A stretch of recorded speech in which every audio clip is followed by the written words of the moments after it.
So COVID is really hitting a lot of the South. So Arkansas, Louisiana, parts of Texas, Florida a little bit. But I wanted to show you, this is from a hospital in Louisiana.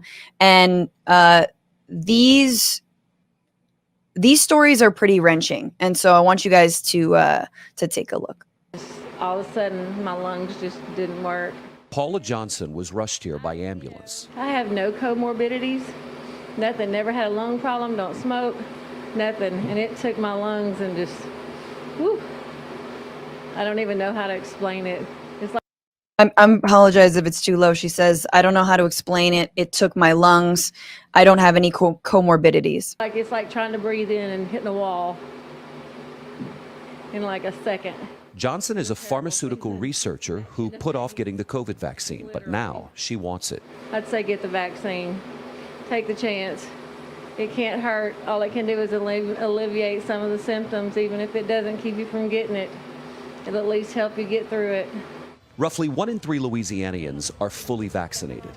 This week, the state's health department reported the highest number of COVID-19 hospitalizations since late February.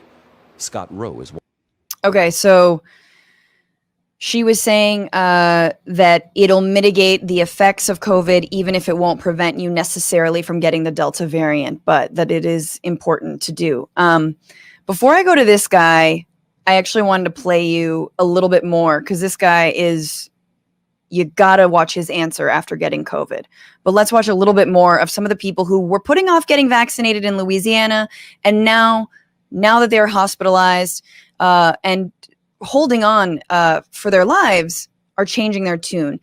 This segment starts off with the reporter explaining just how much more infectious, just how much more dangerous the Delta variant is. 1,000 times higher than the original coronavirus strain.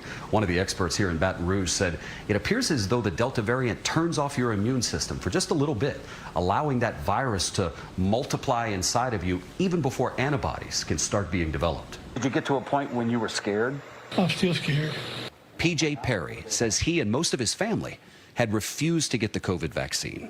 Where have you gotten most of your news from regarding the vaccine? It's on Facebook and, people sending you stuff. Now, this 48-year-old father says as soon as he leaves this hospital, he is getting vaccinated. I don't care if anybody gets mad at me because I say I want to take it. I don't care anymore. I don't want to feel like this. Okay, so he said, he was asked, where are you getting your information? And he said, I don't know, Facebook. And then he said, he was asked, is he going to take the vaccine once he gets out of here? And he said, yeah, I don't care if anybody gets mad at me. Which means clearly he is in a bubble, a political bubble, because the coronavirus has been politicized and the vaccine is politicized, of family and friends who don't support him getting vaccinated and don't support the vaccine. So he says, I don't care what happens. I don't care if people judge me. I don't want to feel like this, is the last thing that he said. So there you have two people who were putting off getting vaccinated in Florida, in Louisiana, and not everyone is saying the same thing. Not everyone who has been hospitalized, who was not vaccinated, is changing their tune about the vaccine. And I want to know what y'all think of this guy. Here I am recovering, getting out of here finally tomorrow. Am I going to get a vaccine? No. Why not? Because there's too many issues with these vaccines. This father, former baseball coach, small business owner, and hunter, caught COVID, and then he developed pneumonia. Before you got sick, if you would have had a chance to get the vaccine and prevent this, would you have taken the vaccine? Nope. So you'd have gone through this? I'd have gone through this, yes, sir.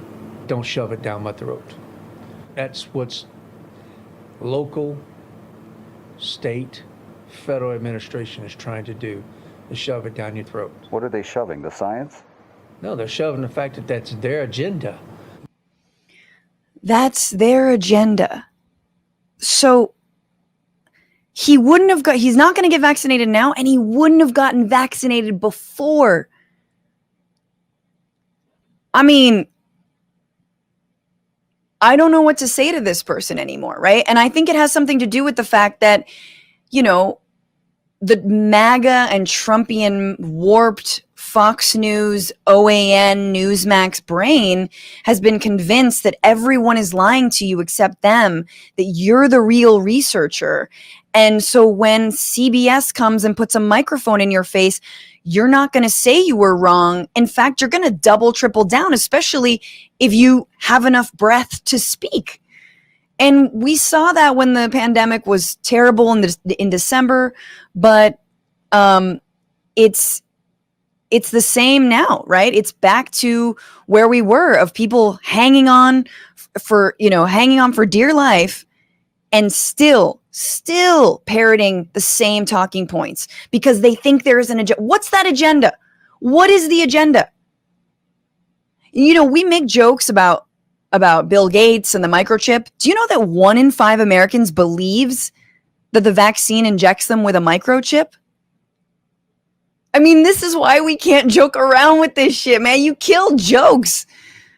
I can't even, do the bong, bong, bong, bong. I can't do my like Windows XP impression because because people think it's real.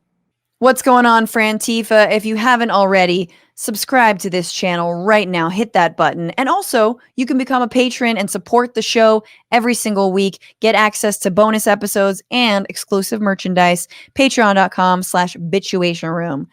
Do it.